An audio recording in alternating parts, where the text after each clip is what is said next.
Hello, everyone, and welcome to Moonride. This is Dave Johnson. I'm channeling the man in the moon today. So I am just gonna see what the future is. I don't have any plan, no particular questions. We'll just see what Spirit has to show us.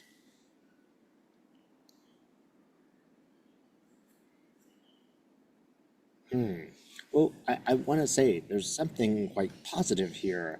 I am seeing the planet, but I'm also seeing a pyramid, and it's like inside the planet, and it's sort of rising. It's coming out of the top. So one thing that I hope y'all will notice is a lot of good things are happening, and that is, all of this out there is making us work on something inside. So, just a bit of good news to prepare everyone. Remember, you have control over you, and that is something no one can take away. Yeah, and it does look very bright. Okay, so, Spirit, back to bad news. Tell us what we can expect. Okay, now I'm on a boat. It's clearly an American ship. It's going into what could be Sea of Hormuz. It's a strait, and it's there's just a lot of fog. The fog is coming from the place where they're going as they're sort of going into the strait. And as the ship's going, there's just wreckage. There's just a floating pile of this, a floating pile of that, and people are sort of looking at these bits of wreckage with concern. That is the people on the ship, the sailors on the ship. And they're just seeing ruins and even dead bodies. They don't seem like the bodies of sailors. They seem like civilians. A young woman. There might even be some survivors. So they keep chugging along, but I have just a feeling of fear on the part of the sailors. We're chugging along.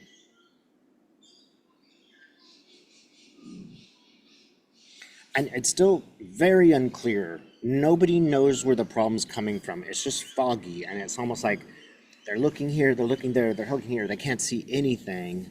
Here comes some lights from another ship or something. It's not clear where the lights are coming from.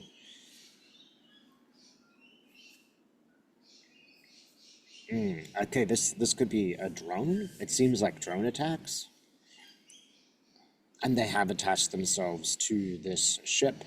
And so now I'm feeling like the ship's gonna blow up. There's lots of panic.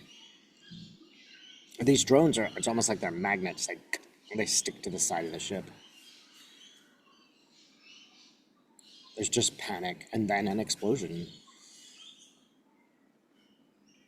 I don't think we have any idea what's going on in the Persian Gulf right now, and I should say the Sea of Hormuz. We don't know what's really going on there, and I think it's a mystery to a lot of people, even within the government. Okay, we're still there. I'm now kind of above the Sea of Hormuz. There's a circle here of like no fog. It's almost like the eye of a hurricane, and I'm going down through it. Oh, now I'm seeing some oil refineries. They're getting destroyed. Again, it's the drones. I'm seeing a victory for what I think is Iran. They are dressed like Middle Eastern people. This fellow that I'm seeing with glasses appears to be some kind of cleric, and he's like, victory is ours. It has a Vietnam feeling to me. It feels like a loss that this battle with Iran is a disaster because of drone technology, just like Vietnam was a battle because of the guerrilla war tactics. You know, it doesn't cost that much to make a drone, but it's also a political war, war in the media, and it doesn't look like Trump has any idea how to win this war. When he can control the narrative, then he can be the winner. When he has, Fox News cheering him on. But the world is not run by Fox News. They all have their own media, and other countries are not sympathetic to the United States. Yeah, I'm getting victory for Iran. And I get a sort of chastised, disheveled Donald Trump. He looks like a mess.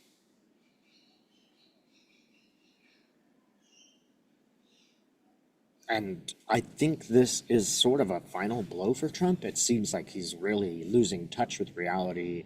He looks very, very old and weak. Yeah, this is just like a political reality he can't escape. Prices are going up, gas prices are going up. I'm seeing $8 a gallon. Starting, earlier there's 7.15, then it goes up to 8. It could be almost $9 a gallon. And Trump is now in full panic. But he doesn't have any power left. There's no new theme he can develop.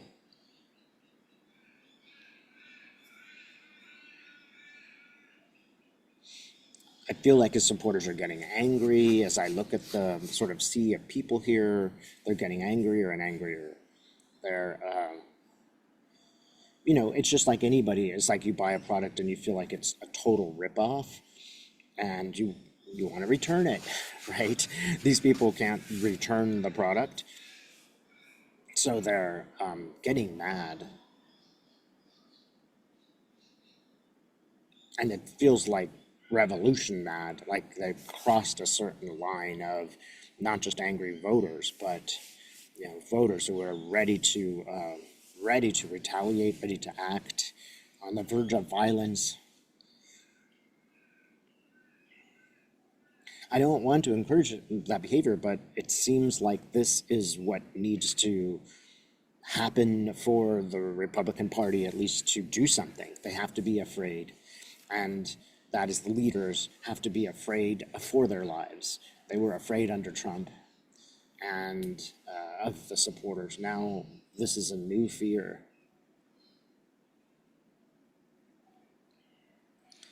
I see them outside of what could be the White House or a governor's mansion, and they're like, they're with the pitchforks and torches.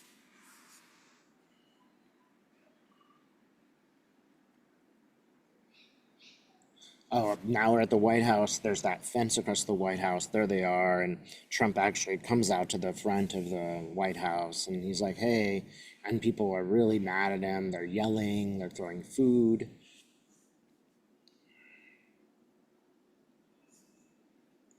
And it really irks him. It really upsets Donald that he is unpopular. He needs constant attention.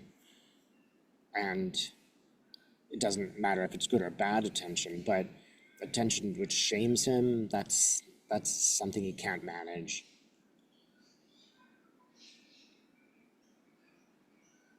And even within the White House, he's lost a lot of sympathy. A lot of people just don't like him anymore because he's been rude to him. He's been rude to them, and that includes Melania. She just doesn't like him anymore.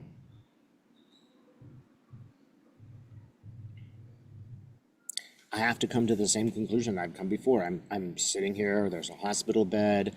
Donald Trump is like, oh, you're sick. We're just going to give you this little injection.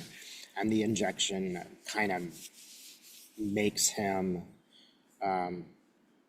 very sleepy. He's already almost there. He's kind of relieved that he doesn't have to do it anymore because he just doesn't have the sauce in him. And so he's there in this hospital room, and it feels like the Republican senators got them. They read the writing on the wall, and they said, well, we need to do something about this. This is going to be a wipeout. Some of us could go to prison. Others could go to prison.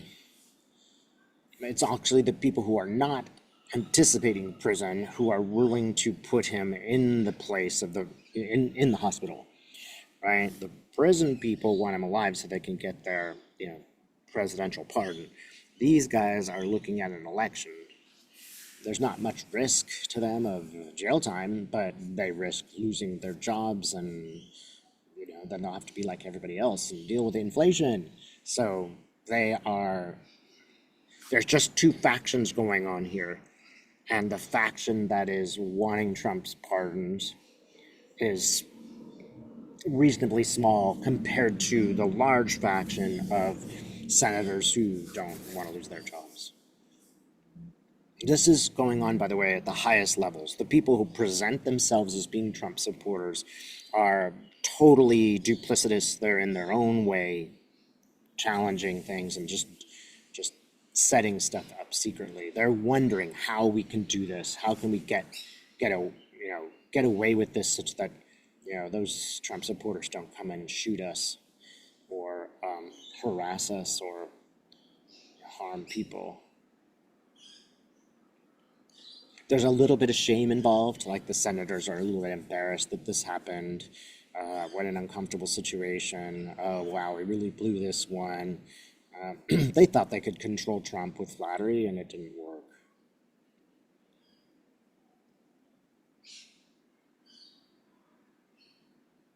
But it's not a big deal to them. They're just like, yeah, it's just politics. They're very aloof from the problems and needs of the American people. They are not interested. They're just like, here's Lindsey Graham with a toothpick picking his teeth, like, oh yeah, whatever. They don't really care about their constituents. And there's a certain degree of just cynicism, like, oh yeah, we've been at this for a while. This is how the game works. Wake up, and it's all corrupt. Come on, guys.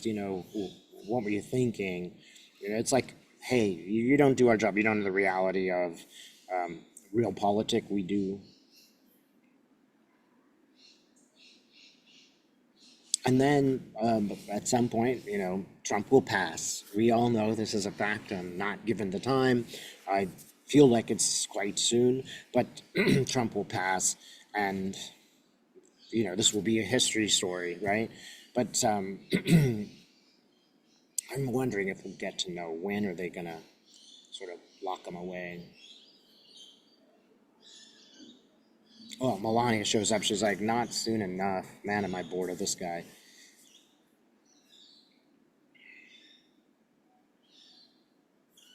Can YouTube Spirit, can we know what time?